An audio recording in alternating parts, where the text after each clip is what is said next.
성경을 직접 찾으셔서 함께 읽으셨으면 좋겠습니다. 너희는 그리스도의 몸이요 지체의 각 부분이라. 하나님이 교회 중에 몇을 세우셨으니 첫째는 사도요, 둘째는 선지자요, 셋째는 교사요, 그 다음은 능력을 행하는 자요, 그 다음은 병 고치는 은사와 서로 돕는 것과 다스리는 것과 각종 방언을 말하는 것이다. 다 사도이겠느냐, 다 선지자이겠느냐, 다 교사이겠느냐, 다 능력을 행하는 자이겠느냐, 다 병 고치는 은사를 가진 자가 있느냐, 다 방언을 말하는 자가 있느냐, 다 통역하는 자가 있느냐. 함께 있습니다. 너희는 더 큰 은사를 삼아라. 내가 또한 가장 좋은 길을 너희에게 보이리라. 아멘. 할렐루야. 하나님은 살아계십니다. 우리 오늘도 저와 여러분 함께 하시는 분이심을 여러분 기억하시기 바랍니다. 우리 앞뒤적으로 인사합니다. 하나님 당신을 참 사랑하십니다. 하나님이 당신을 참 사랑하십니다. 그리고 이렇게 축복하는 거예요. 하나님이 당신을 통해 놀라운 일을 이루실 겁니다. 자, 시작. 하나님이 당신을 통해 놀라운 일을 이루실 겁니다. 아멘. 우리가 이렇게 인사하고 고백하는 대로 하나님이 이루실 줄 여러분 믿으시기 바랍니다. 여러분, 교회는 주님의 몸이라고 이야기했어요. 교회는 건물이 아니라 거룩한 성도로 부름을 받은 자들의 모임이라고 했어요. 즉, 교회는 건물이 아니라 예수 그리스도를 구세주로 믿고 죄를 회개하고 삶을 돌이키며 오늘 이 자리에 있는 저와 여러분들이 교회라고 합니다. 그리고 교회의 머리는 만물의 만물을 충만케 하시는 예수 그리스도 안에서 모든 역사를 주관하시는 그 예수 그리스도가 교회의 머리 되신다고 합니다. 즉, 하나님의 역사, 세상의 역사는 지금도 교회를 통해서 온 세상에 전해집니다. 하나님의 복과 하나님의 은혜와 말씀이 구원의 능력이 전해지는데 그 교회가 저와 여러분이고 교회의 몸은 또한 예수 그리스도. 저와 여러분이 주님의 몸이에요. 주님의 몸. 그러므로 오늘 저와 여러분 한 명 한 명이 교회로 온전히 세워질 때 진짜 교회입니다. 그런데 교회는 오늘 저와 여러분 한 명 한 명이 모여서 교회가 되는 거예요. 그죠? 그러니까 교회에는 여러 지체가 있다. 다양한 사람들이 교회에 존재합니다. 그래서 교회는 각 지체들이 존재하고 지체들이 연합하고 하나가 될 때 온전한 몸을 이룰 수 있죠. 그래서 우리 몸에도 손과 발 여러 지체들이 있는 것처럼 모두가 다 소중하고 귀하다고 이야기했습니다. 하나님께서는 각 지체들의 믿음의 분량대로 직분과 은사, 믿음의 분량대로 성령의 은사를 허락하셨어요. 그래서 불필요한 사람이 아무도 없이 교회를, 주님의 몸을 온전히 이루어갈 수 있도록 하나님이 계획하셨고 그 일을 진행해 가십니다. 그러니까 내 생각으로 봤을 때 왜 저 사람이 교회에 나오는 건가? 불필요한 것처럼 느껴지고 좀 우리 교회 안 나왔으면 좋겠고 그런 마음이 들 수도 있습니다. 나하고 너무 다른데. 그런데 교회 안에는 다양한 지체들이 있음으로 인해서 그 안에서 저와 여러분 각자 개개인들이 온전한 교회로 주님의 몸으로 세워져 가고 있다는 사실을 여러분들이 기억했으면 좋겠어요. 그래서 오늘 본문에 보니까 교회는 각 지체들이 있고 우리는 주님의 몸이다 라고 이야기했을 때 교회를 이제 온전히 이루어 가기 위해서 하나님께서 지체들을 통해 주신 은혜가 있습니다. 저와 여러분들에게 주신 은혜가 있어요. 그래서 오늘은 말씀을 아마 성경을 잘 펴고 같이 펴서 읽을 텐데 여러분들 오늘은 좀 잘 들었으면 좋겠어요. 그래서 교회에는 다양한 직분과 은사가 있다고 이야기를 합니다. 각 지체들에게 다양한 직분과 은사를 주셔서 교회를 온전히 세워갈 수 있도록, 주님의 몸을 온전히 이루어갈 수 있도록 하나님께서 역사를 하십니다. 우리 고린도전서 12장 28절 말씀을 읽었지만 다시 한번 읽어봅시다. 고린도전서 12장 28절. 자, 시작. 하나님이 교회 중에 몇을 세우셨으니 첫째는 사도요, 둘째는 선지자요, 셋째는 교사요, 그 다음은 능력을 행하는 자요, 그 다음은 병 고치는 은사와 서로 돕는 것과 다스리는 것과 각종 방언을 말하는 것이라. 아멘. 이 말씀은 교회 안에 주님의 몸을 이루는 각 지체들인 성도들이 온전히 한 몸을 이룰 수 있도록 무엇과 무엇이 있다고요? 직분과 은사가 있다. 직분과 은사가 있는데 이 직분과 은사의 종류에 대해서 특별히 이야기하고 있어요. 고린도서 12장.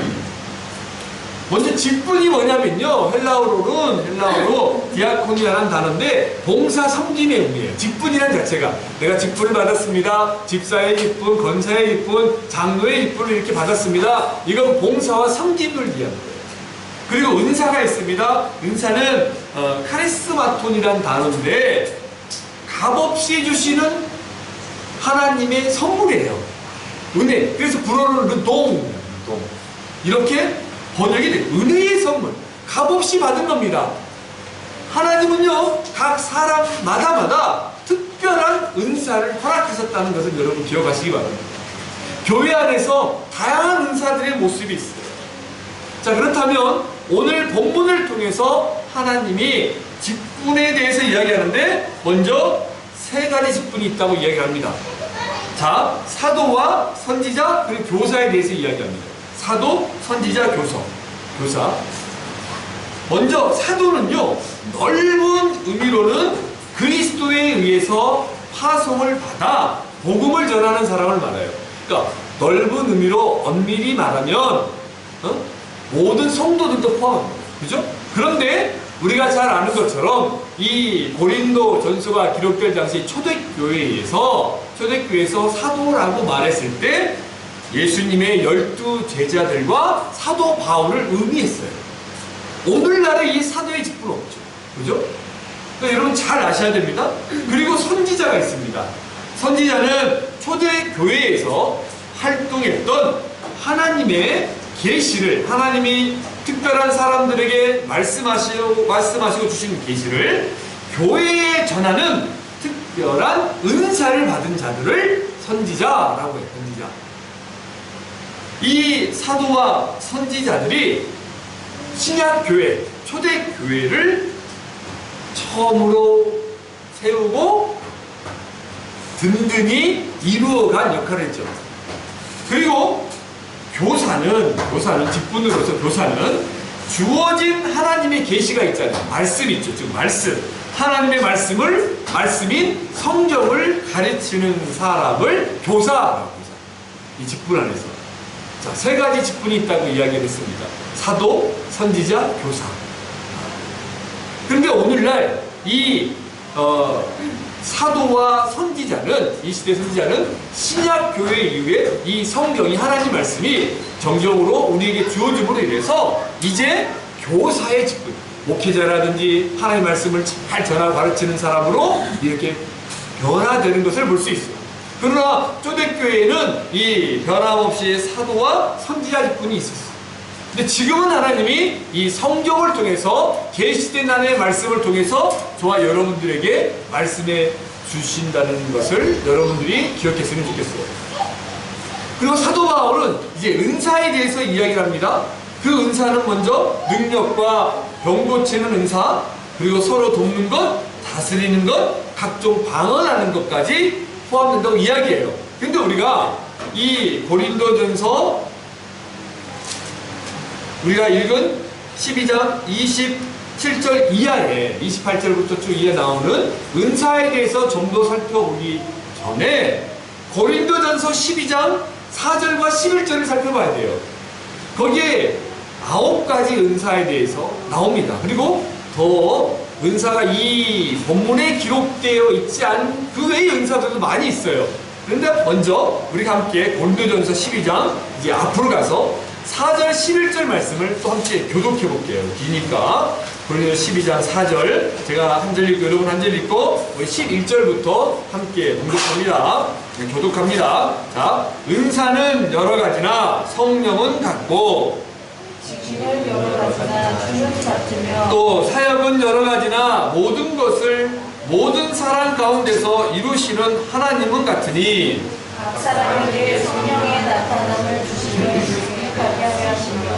어떤 사람에게는 성령으로 말미암아 지혜의 말씀을 어떤 사람에게는 같은 성령을 따라 지식의 말씀을 다른 이에게는 같은 성령으로 믿음을 어떤 이에게는 한 성령으로 바꿔주는 은사를 어떤 사람에게는 능력 행함을 어떤 사람에게는 예언함을 어떤 사람에게는 영들 분별함을 다른 사람에게는 각종 방언을 말함을 어떤 사람에게는 방언을 통역함을 주시나니 이 모든 일은 같은 한 성령이 하사 그의 뜻대로 각 사람에게 나누어 주시는 것입니다. 아멘. 자, 은사에 대해서 지금 이야기를 해요. 은사 르동이라고 이야기했고 하나님이 주시는 선물이라고 이야기했습니다. 그런데 거기에서 이 고린도전서 12장 4절 11절 우리가 함께 살펴봤던 이 본문에 나와 있는 은사 중에 능력과 병 고치는 은사, 서로 돕는 것, 다스리는 것, 각종 방언하는 것을 포함한 여기에 또 9가지 은사가 있어요.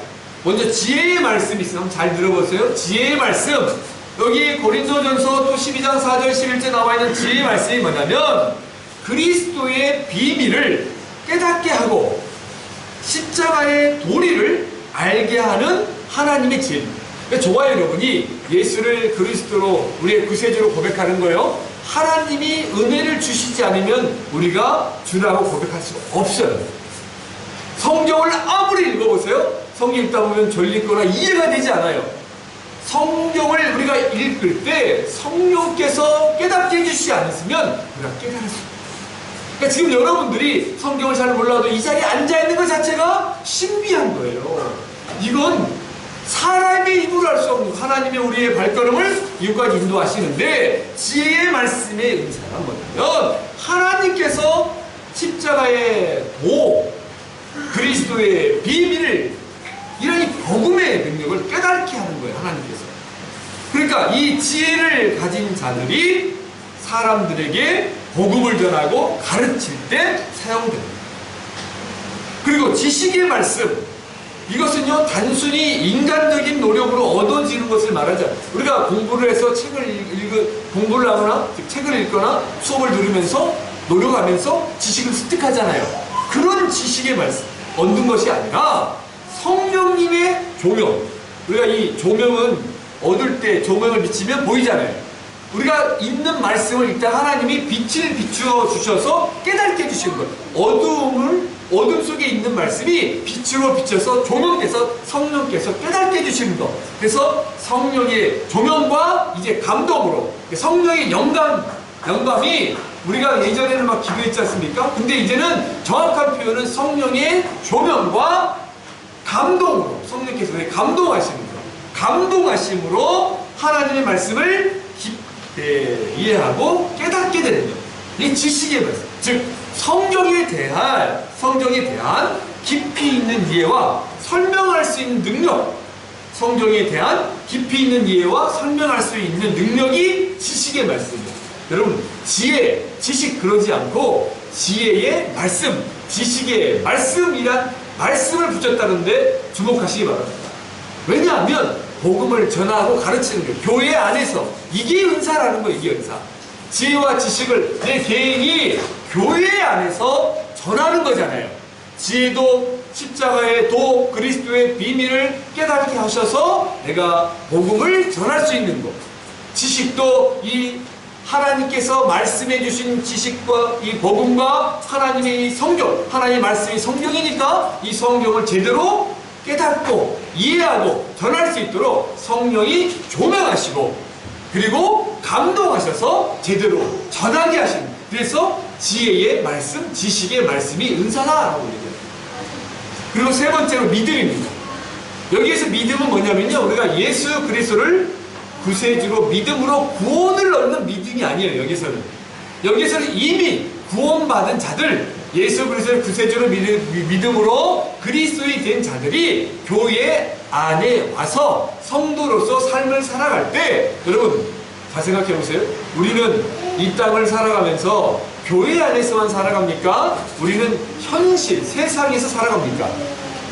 그럼 잘 봐보세요. 하나님이 우리를 그리스도인으로 세상에서 부르셨죠. 그리고 우리를 그리스도인으로 세상에 살아가도록 또 보내셨어요. 그렇죠? 그러니까 저와 여러분은 직장이나 학교나 삶을 살아가는데 관계 속에서 우리가 세상에 발을 디디고 살아가는 거예요. 그때 하나님을 믿고 하나님이 주신 말씀을 믿고 의지하며 나아가는 믿음, 특별히 여기에 은사라고 하는 믿음은 뭐냐면, 예를 들면 자, 성경이 이랬죠. 산을 옮길 만한 믿음. 우리가 정말 믿음으로 산을 옮길 것이다 하는 믿음. 그리고 여러분, 성경에서 내 믿음이 크다라고 했던 게 예수님이 백부장의 믿음, 그죠? 그 다음에 가나안 여인의 믿음, 자기의 딸을 살려달라고 예수님께 나아갔던 여인의 믿음, 이런 이 능력을 행할 수 있는 믿음을 가진 사람, 이게 은사다. 이 믿음이. 이건 저와 여러분들에게 하나님이 허락했어요. 그래서 어떤 사람은 믿음이 연약할 수 있죠. 또 어떤 사람은 위기를 만나고 어려울 때 하나님이 하실 거야. 그럼 우리 너 무모해 보여 라고 하지만, 이게 기도하고 말씀을 붙잡고 나아가면서 흔들림 없이 걸어갈 때 그 일이 이루어지는 거예요. 예를 들면 어떤 분이 성경을 읽었어요. 내 믿음이 겨자씨만한 믿음이 있으면 산을 옮긴다. 그런 있잖아요. 그러니까 앞에 있는 산이 있는데 너무 마음에 안 드는 거예요. 앞에 오가다마다, 그래 내가 교회 갈 때마다 말씀을 들었으니까 기도한다. 하나님 저 산을 옮겨주십시오. 저 산을 없애주십시오. 막 기도를 했어요. 근데 오늘 딱 보니까 그 지역이 개발이 됐대요. 그래서 개발이 되다 보니까 포크레인 와가지고 산을 다 없애버리고 거기에 아파트 단지가 들어서는 거예요. 우연일까요? 왜 우연일까요? 하나님의 역사가 우리 삶 속에 있어요. 이게 하나님이 말씀하신 대로 이루신다 라는 확신과 이 믿음, 흔들리지 않는 믿음, 이것도 너무 은혜다, 하나님 주신 은사다 라는 겁니다. 그리고 네 번째, 병 고치는 은사. 말 그대로 정말 어떤 분에게 이런 은사가 지금도 있습니다. 정말 간절히 기도했는데 하나님이 그들을 치유해줘요. 치유의 은사, 병 고치는 은사가 있습니다. 그리고 네 번째가 뭐냐면 능력 행함. 여기에 능력 행함은요, 병 고치는 은사랑 연결이 되어 있는데, 환우들이라든지 병을 치유하는 은사 외에 나머지 초월적인 이적들을 기도하고 말씀을 붙잡고 나아갈 때 이룰 수 있는 은사, 능력을 행한다. 능력이 나타난다는 거죠. 그러니까 병 고치는 은사 외에 성경을 보면 제자들이나 그리고 믿음의 선진들이 기도해서 하나님의 역사들을 경험했던 일들이 여기에 들어가는 거예요. 그리고 예언함. 여러분, 이 예언함에 대해서 잘 들으셔야 됩니다. 우리가 일반적으로 성경에서 말하는 예언하다라고 어떤 생각에 미래를 예측하는 걸로 생각하잖아요. 그런데 여기에서 말하는 예언함은 뭐냐면요, 잘 들어보세요 여러분. 교회의 현재 상태나 미래의 일에 대해서 말하고 성도들을 권면하고 이루하는 것이에요. 그러니까 현재는 이 예언의 은사는요, 하나님의 말씀이 이제 완성이 되었기 때문에 선지자나 사도들의 예언에 대한 은사가 중단되었다고 볼 수 있어요. 이게 개혁주의 신학에서 말하는 겁니다. 과거처럼 미래에 대해서 막 보고 그럴 수도 있겠죠. 그러나 이제는 이 성경, 하나님의 말씀, 성령의 감동으로 기록된 이 하나님의 말씀 안에 있음으로 인해서 이 말씀을 통해서 현재 상태나 미래의 일에 대해서 성도들을 이루하고 권면할 수 있는 거예요. 왜냐하면 이 예언의 은사가, 성경을 예언의 말씀이라고 하잖아요. 이 말씀을 통해서 성도들을 바라보고 권면하고 이루하고 해석하고 도움을 줄 수 있는 이 말씀의 근거로. 그렇지 않으면 여러분 잘 아셔야 됩니다. 우린 영적인 존재잖아요. 귀신이 있을까요, 없을까요? 동일하게 귀신도 있죠. 사단이 있는데 악한 영이 있다. 악한 영이 있다는 말이에요. 왜 여러분 우리가 천사가 있으면 믿습니까? 성령이 있으면 믿잖아요. 그럼 이 세상의 영적인 싸움이 변함없이 진행되고 있어요. 부인할 수 없습니다. 그런데 여러분 성령의 감동으로 기록된 이 하나님의 말씀을 가지고 우리가 이 땅의 삶을 바라볼 수 있고 해석할 수 있고 적용하면서 나아갈 수 있습니다. 그래서 여러분 이 점쟁이들이 예언하는 것처럼 오늘날 교회에서도 예수 점쟁이들이 있어요. 맞춘다니까요. 점치가 맞추잖아. 맞추고 있잖아요. 근데 여러분 이 성경이 예언의 말씀이라니까요. 여러분 세상에서 말하는 사주팔자를 뛰어넘고 이기는 게 하나님의 말씀인데 우리가 이걸 안 믿어. 그러니까 여러분 교회를 비난하면서 비판할 때 이렇게 이야기하죠. 강남의 모 대형교회 권사님들이 그렇게 자녀를 잃고 기도하고 간절히 부르짖다가 결혼할 때가 딱 되면 어디가? 궁합 보러 간대요. 사주팔자 보러 간대잖아요. 이게 문제예요. 이게 문제예요. 여러분 시골에 있을 때 저희 어렸을 때만 해도 있잖아요. 요즘은 그 무속 많이 들어갔는데 구슬했습니다. 구슬. 여기 구 봤습니까? 우리 지역에는 구단을 못 봤지. 도시자라서 진짜 점쟁이 구슬해요. 우리 정재일님 봤죠? 구단 와서 시골에서. 그러면요 그때 집안에 우한 있고 안 좋은 일 있고 막 누가 교통사고 나고 있잖아요. 그리고 물에 빠져 죽었구나 막 그러잖아요. 사고 나잖아요. 이 여름에 항상 점쟁이들이 하잖아. 물 조심하라, 물 조심하라. 당연히 물이 물가에 가니까. 근데 구슬을 하다 보면요 거기에 갑자기 저는 진짜 많이 봤습니다. 뚱뚱하신 분이 작두 탄다는 거 알아요? 작두 탄다? 날카로운 작두예요. 이 뚱뚱한데 갑자기 눈이 팍 돌아가 막 춤을 춰. 100kg 정도 되는 여자분이 갑자기 막 춤을 추다가 갑자기 점프를 타기 작두를 딱 올라가서 막 탄다고요. 근데 안 다쳐. 안 돼. 근데 막상 완전 큰일 납니다. 막 뛰어. 그러다가 갑자기 하다가 무슨 이야기를 막 하다가 푸드득 하다가 푹 한숨을 쉬면서 작두에 내려와서 푹 이렇게 주저앉아. 그러다가 갑자기 벌떡 일어나서 눈을 딱 부릅뜨고 주위를 싹 살펴봤어요. 여기에 예수쟁이 있으면 손 들어가라고. 예수쟁이가 있으면 점이 안 나와. 빨리 나가세요. 들어가. 영적인 전쟁은 있습니다. 그 예언하는 게 아니라 여기서 말하는 예언함은 성도들의 각오와 미래를 살펴보면서 이루하고 돌보는 것인데 그것이 하나님의 말씀으로 하는 거예요. 그래서 이제는 이 하나님의 말씀이 성경이 완성이 됐기 때문에 계시가 완성이 됐기 때문에 이제 이 성령을 통해서 하나님의 말씀을 전하고 가르칠 때 우리의 미래를 내다볼 수 있습니다. 그러니까 성경을 읽으면 우리의 삶의 모든 문제들이 부분이 관련되어 있어요. 목사님 이 성경에 수학 문제, 산수 문제는 없잖아요. 맞아요. 그런데 여러분 성경을 통해서 하나님의 말씀을 읽을 때 이상하게 삶의 문제들 그 길이 막혀있는 곳이 길이 보이고 열리고 삶에 적용할 수 있는 것들이 있다라는 거예요. 여러분들이 이 사실을 믿고 말씀을 통해서 하루하루를 살아가길 바랍니다. 하루하루를 이겨내길 바랍니다. 이걸 경험해 보길 바랍니다. 그리고 7번째는 영들 분별함이 있어요. 이게 이제 가짜인가 진짜인가, 사단의 영인가 하나님의 영인가 있어요. 여러분 귀신 들린 사람 있어요.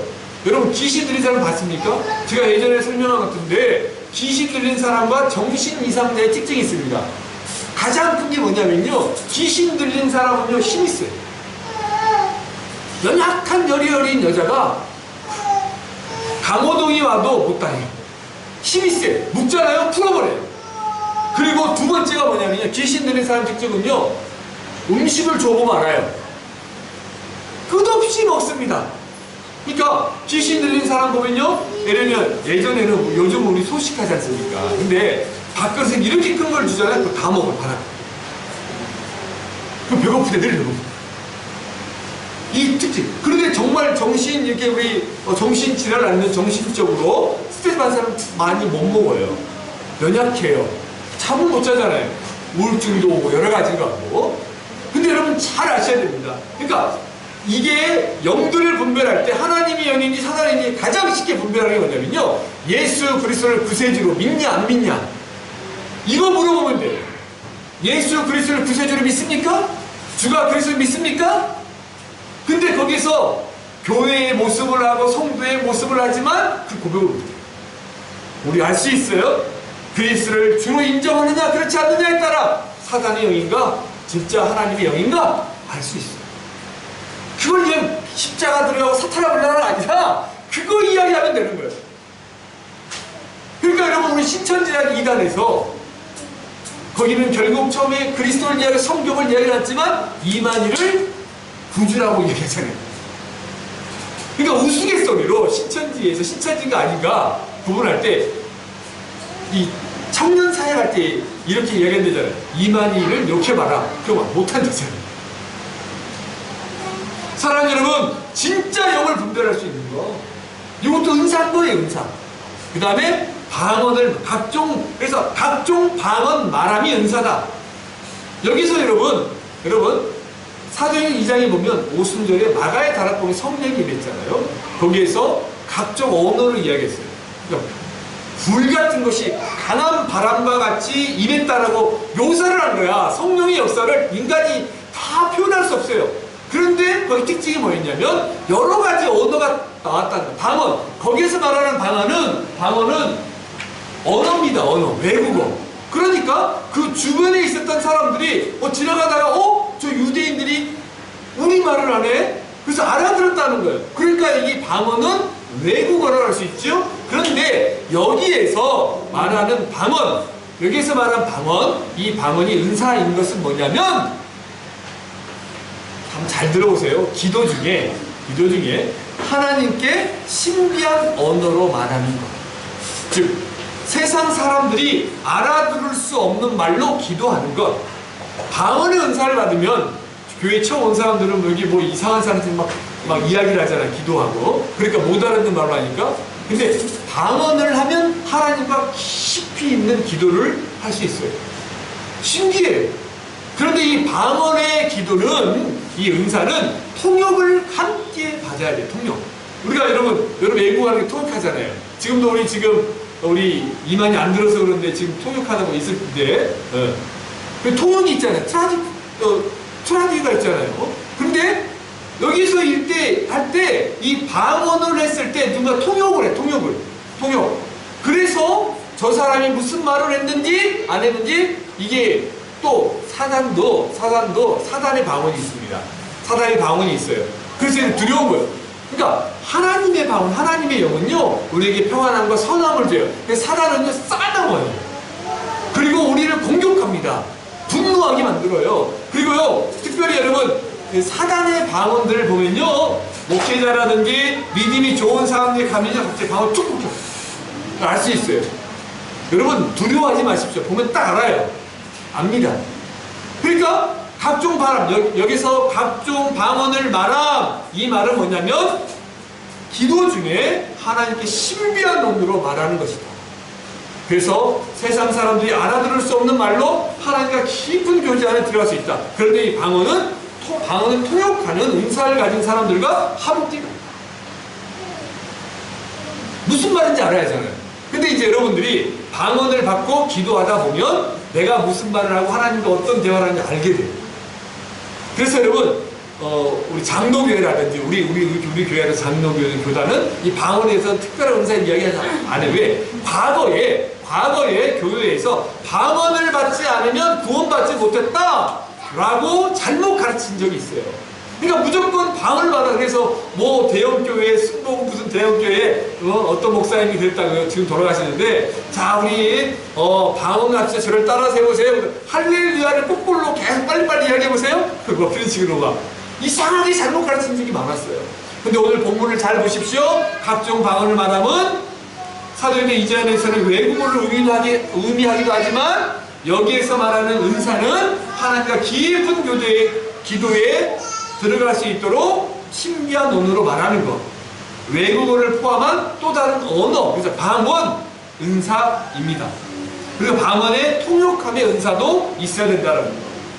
자, 여러분, 오늘 본문을 통해서 우리는 직분에 해당하는 세 가지 살펴봤어요. 사도, 선지자, 교사, 그리고 은사에 대해서 우리가 살펴보고 있습니다. 그런데 사실 이 사도, 선지자, 교사도 엄밀하게 말하면 은사 안에 다 포함되는 거죠. 그런데 왜 이 세 가지를 직분이라고 이야기했는가? 직분은 봉사라고 했죠. 섬기는 거라고 했죠. 왜 이야기했냐면 특정한 사람들을 가리키기 때문에, 사람들을, 직분을 가진 사람들. 그래서 우리가 직분이라고 하고 있지만 오늘 본문에 기록된 은사는 어떤 특정한 인물이 아니잖아요. 아닌 사람들에게 하나님이 허락하신 은사 자체에 대해서 언급하고 있다. 그래서 직분과 은사를 구분할 수 있다는 것을 여러분들이 알았으면 좋겠습니다. 자, 오늘 본문에 그러면 우리가 읽은 본문에 고린도전서 12장 4절 11절이 아닌 우리가 읽은 고린도전서 12장 27절부터 읽었던 거기에 이제 또 은사가 나오죠. 능력 나오죠.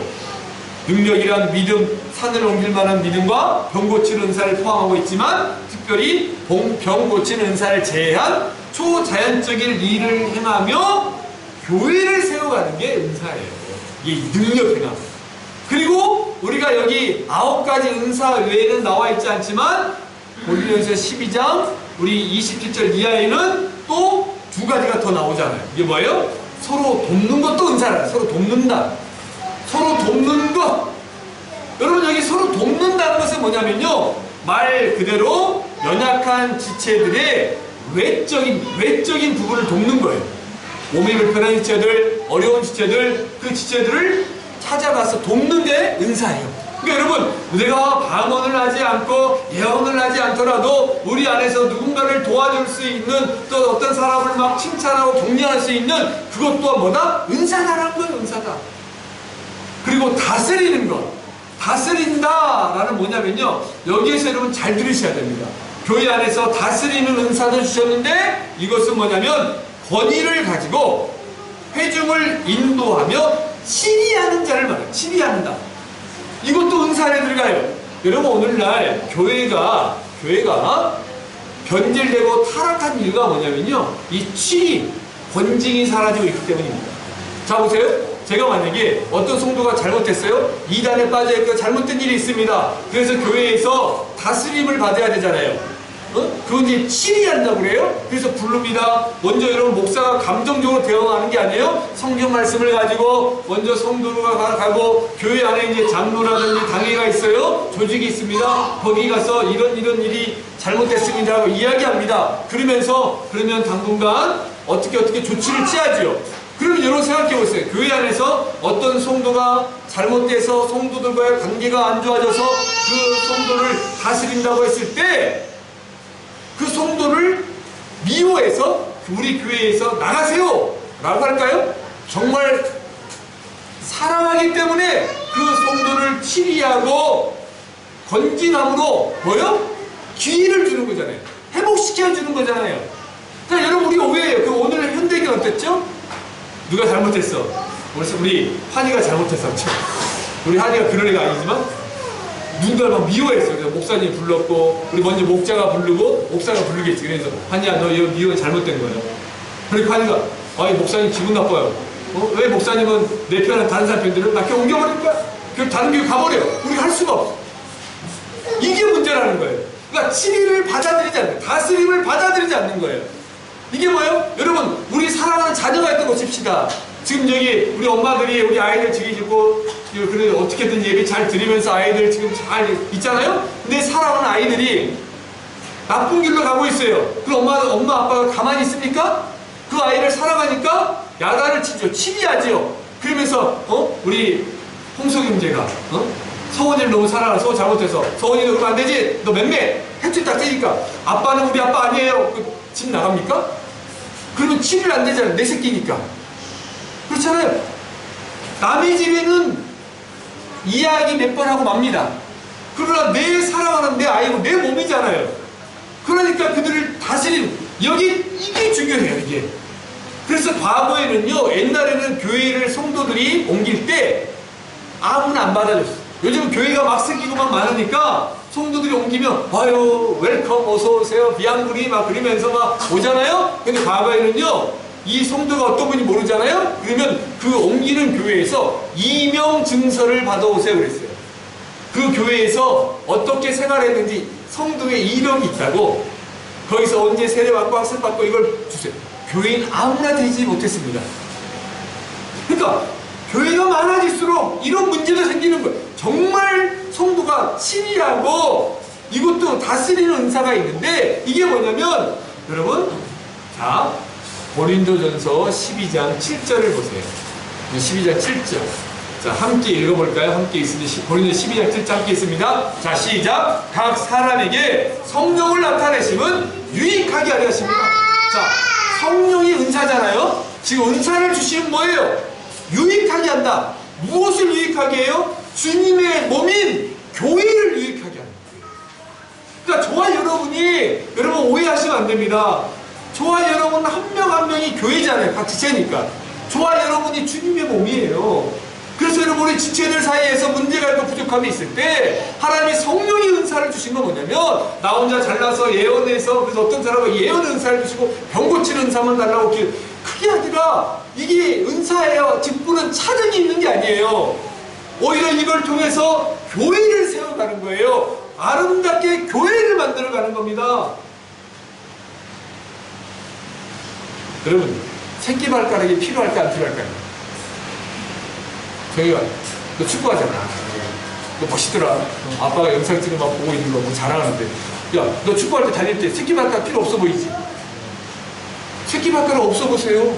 중심 잡기 힘들어요. 우리 아무것도 안 하는 것 같잖아요. 근데 아이 새끼 필요 없어. 좀 욕 같네. 새끼 필요 없어. 그러니까 이 새끼발가락 필요 없어. 잘라버려요? 아닙니다. 하나님이 허락하신 이 우리 각 지체 손가락 하나부터 시작해 다 필요한 거예요.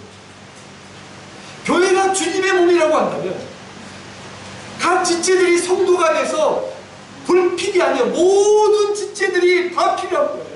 그래서 하나님은 그 지체들을 돌보고 세워갈 수 있도록 은사를 주신 겁니다. 은사를 비교하고 그러면서 막 서열을 매기고 그런 게 아니라 내가 가진 은사로 주님의 몸을 세워갈 수 있도록 하라는 거예요. 그래서 사도 바울은 고린도 교회가, 특별히 고린도 교회는요 방언의 은사를 막 강조했다. 그러니까 이 은사들에 대해서 쭉 나열하면서 이야기하는 거예요. 모든 사람이 다 선지자고 사도고 가르치는 사람은 다 그러겠느냐? 아니다. 모두가 다 필요하다. 모두가 다 중요하다. 그러면서 고린도전서 12장 7절을 이야기한 거예요. 모두 다 유익을 위해서다. 교회의 유익을 위한 것이다. 그러면서 은사에 대해 자세히 설명하고, 이제 우리가 오늘 읽었던 27절에서 31절까지 교회의 직분과 은사에 다시 한번 설명하면서 요약해 가는 거예요. 계속 은사는 여러 가지 요약해 가는 거예요. 그래서 교회를 하나님이 어떻게 온전히 세워가고 있는가, 다시 한번 정리합니다. 여기 나온 거. 이 직분과 은사를 통해서요, 첫 번째 가르치는 사역을 가르치는 사역. 사도와 선지자, 교사가 있었죠. 가르쳐야 되는 말씀을. 둘째, 봉사 직분을 위해 능력을 행하는 자와 병 고치는 자를 힘들고 어려운 지체들을 세우고 돌보아야 돼요. 그리고 행정, 교회도 행정이 필요하잖아요. 그래서 이제 돕는 자와 다스리는 자, 그리고 하나님과의 바른 관계 안에 거하라고 하면서 방언과 통역의 은사를 통해서 하나님과 늘 영적인 깊은 교제를 상징적으로 보여준 거예요. 그래서 여러분 우리는 여기에서 교회라고 한다면, 우리가 지금 처음부터 교회는 주님의, 우리는 교회란 거룩한 성도로 부르심을 받은 자들의 모임이 교회라고 이야기했고, 교회의 머리는 예수 그리스도고 교회는 주님의 몸이라고 이야기했고, 그리고 제가 지난주 빠르게 설명했는데, 빠르게서 말씀을 드렸는데 각 지체들이 있다 보면은, 그리고 오늘 좀 더 깊게 각 지체들 안에 하나님이 교회를 온전히 유익하기 위해서 직분과 은사를 주셨다. 그리고 이제 여러분들 누구라도 이게 진짜 하나님의 교회인가 사람의 교회인가, 즉 거짓 교회인가 진짜 교회인가를 분별할 때 가장 기본적으로 교회의 참된 특징이 있어요. 이 은사들을 쭉 정리해서 교회라고 한다면, 첫 번째 한번 따라서 해볼까요? 말씀의 참된 전파. 그러니까 성경의 말씀, 계시로 기록된 이 하나님의 말씀, 이 예언의 이제 은사가 여기에 다 들어가 있는 성경이. 그래서 하나님의 말씀을 바르게 전하는가, 교회의 특징이 바르게 하나님의 말씀을 증거하고 있는가, 사람의 말을 전하는가, 사람의 철학이나 이성만 전하는가. 그래서 이제 심리학이 요즘 심리학 같은 거 막 적용 많이 하잖아요. 과학적인 거, 긍정의 힘, 복음인가, 인간적인 심리학을 이야기하는가, 세상 철학을 이야기하는가, 엔터테인먼트화된 교회를 이야기하는가. 그게 아니라 오직 교회에는 말씀의 참된 전파가 있어야 돼요. 하나님의 말씀인 성경을 직분을 맡은 자들이 바르게 전하고 가르치고 성도들로 하여금 말씀을 읽고 묵상하면서 세상에서 하나님의 사람으로 이겨낼 수 있는 말씀이 제대로 전해집니다. 두 번째가 뭐냐면요, 성례가 뭐냐, 예수 그리스도께서 세우신 거룩한 예식입니다. 그리스도와 그 새 언약의 유익을 표현하며 인처 성도들에게 적용하는 건데, 이 성례는 세례와 성찬입니다. 세례와 성례. 예, 우리 성경에서 성례라고 한다면 세례와 세례가 뭐예요? 예수 그리스도 구세주를 믿은 사람들에게 물론 성부와 성자와 성령의 이름으로 세례를 줍니다. 그래서 이제 과거 우리 하나님의 사람에 대해서 선포하는 것이 아닙니까? 그리고 성찬은 뭐예요? 예수님이 십자가에 돌아가시기를 7만찬을 통해서 주님의 몸과 피를 나누면서 떡과 잔을 나누게 하셔서 예수님이 다시 오실 때까지 행하라고 했어요. 이 명령. 그러니까 교회 안에 참된 교회는 하나님의 말씀이 전파되고 세례와 성찬이 있는가. 그 다음에 중요합니다. 세 번째가 건징이에요. 건징. 앞서 다스리는 자, 은사라고 그랬죠? 건징이 뭐냐? 치리. 성도들이 교회의 교리의 순수성을 유지하고 성례의 거룩성을 보호하기 위해서 행해지는 건징입니다. 잘못된 걸 잘못했다라고 이야기하는 거예요. 근데 우리는 내 자존심이 있기 때문에 목사가 나한테 내 마음을 상하겠네? 내 삶을 지적했네? 어떤 집사가, 어떤 목자가 나한테 이 교회가, 그게 아니라 그 말씀을 듣고 받아들이고 삶을 돌이킬 수 있도록 교회 안에 치리가 반드시 필요해요. 그런데 치리를 받지 않고 도망가 버리면 어떻게 할 수가 없죠. 근데 하나님은요, 정말 사랑하는 사람에게 이런 치리를 통해서 변화시켜요. 여러분 오해하지 마세요. 이 치리를 무기 삼아서요, 그런 교회도 있겠지. 세속화된 교회에서는 치리한다고 그러면서 막 성도들 신천지로 몰아버리고 막 그런 사람도 있겠지. 그게 아니라 정말 바른 말씀으로 성도들이 교리를 지키고 성경을 알고 그 다음에 성찬을, 성례를 통해서 바르게 성장하는 온전한 교회가 되기 위해서 교회의 참된 특징, 말씀의 바른 전파, 성례, 권징이 있다. 이 세 가지가 있습니다. 사랑하는 여러분, 오늘 좀 복잡할 수 있었을 거예요. 그런데 중요한 사실은 뭐예요? 사도 바울은요, 이 고린도전서 12장을 이야기하고 그 고린도 13장을 가면서, 우리 지영장의 고린도전서 13장이 성경에서 고린도 13장 부활장도 있는데 고린도 13장 무슨 장이라고 하는 거 알죠? 사랑장. 왜 사랑인가? 갑자기 은사들이 나오면서요, 고린도 13장에 여러 가지 은사가 있으면 사랑에 대해서 이야기해요. 뭐냐면 이 성령의 은사, 직분과 은사는 사랑으로 행해져야 됩니다. 내가 어떤 사람을 미워하고 내 감정적으로 하면, 그때 여러분 막 감정적으로 화났을 때 우리 정혜인님 직장에서 많은 사람 만나잖아요. 이제 리더 입장이시니까 그때 막 이 일을 보면 마음이 안 들을 거야. 리더 입장은 마음이 안 들 수 있지 않습니까? 근데 그때 막 화가 나서 말하면 그때 사단이 나잖아요. 큰 일이 터지잖아요. 감정적으로 이해할 수 있잖아요. 그렇죠, 정재현님. 그 기업의 부장님이시니까 지가 지금 밑에 프로들 보면, 근데 그걸 딱 정해놓고 잠잠하게 있으면서 정말 감정을 추스리고 사실 그대로 딱 전달할 수 있어요. 근데 이것이 뭐냐면 사랑으로, 저 사람을 자르고 미워하는 게 아니라 같이 함께 가기 위한 사랑으로. 그래서 이 직분과 은사는 사랑으로 행해져야 된다. 그래서 사도 바울이 고린도 12장 끝나고 14장을 우리가 다음 주에도 볼 건데 14장으로 넘어가기 전에 14장이 더 설명해요. 막 은사들에 대해서, 예언에 대해서 이야기하고. 그런데 13장에 딱 사랑이다. 아무리 능력이 많고 은사가 많아도 사랑이 없으면 울리는 꽹과리와 같다 라고 사랑으로 교회를 세워야 합니다. 사랑하는 여러분, 여러분이 기도하고 있는 은사, 또 여러분이 이미 받은 은사가 무엇입니까? 그것으로 주님의 몸된 교회 각 지체들을 세워가는 저와 여러분 되기를, 그때 하나님이 저와 여러분을 상상할 수 없는 은혜로 사용하실 것이고 복을 주신다는 사실을 믿으면서 그 은사들을 사랑으로 사용하는 저와 여러분 되기를 주님의 이름으로 축원합니다. 기도하겠습니다.